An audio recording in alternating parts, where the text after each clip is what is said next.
عہدنامہ مالک اشتر کا ایک ٹکڑا وہ آپ کے ذریعے اپنے حکمرانوں تک پہنچانا چاہوں گا۔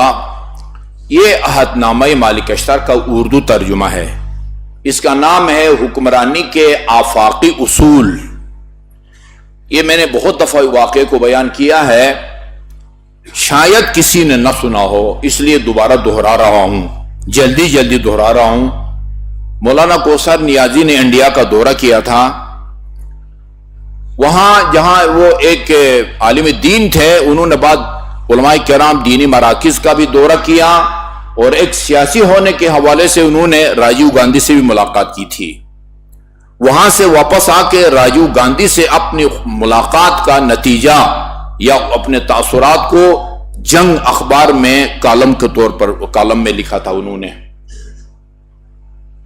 میں نے جب یہ آج سے کوئی 10-12 سال پہلے میں سیالکوٹ میں اشرف پڑھ رہا تھا، وہاں ایک مرے کالج ہے جہاں علامہ اقبال نے پڑھا ہے، ان کا استاد تھا وہ پروفیسر حسن، اس کے نام سے حسن ہال ہے، حسن ہال۔ وہاں 9 محرم کو یوم حسین مناتے ہیں تمام شیعہ سنی طلبہ تنظیمیں۔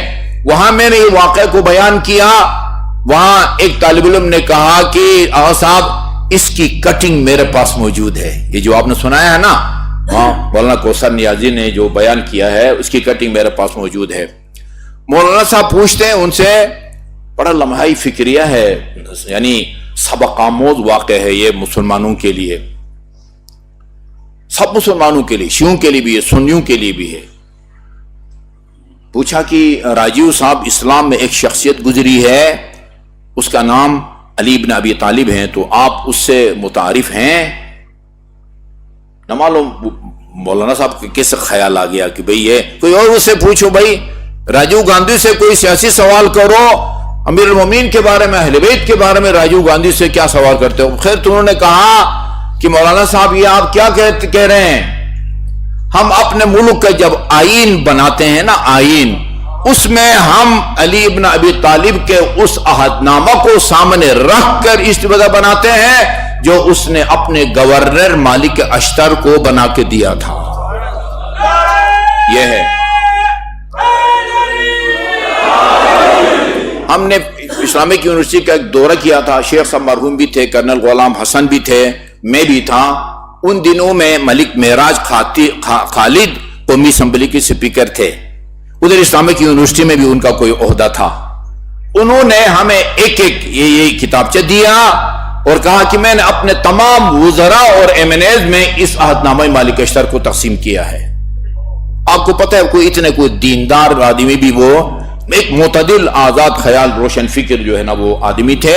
یہ اردو میں ہے، انگلش میں بھی میرے پاس موجود ہے۔ قائد اعظم رحمت اللہ علیہ نے قیام پاکستان کے بعد علامہ رشید ترابی رحمت اللہ علیہ سے کہا کہ فوراً آپ اس کا ترجمہ کریں۔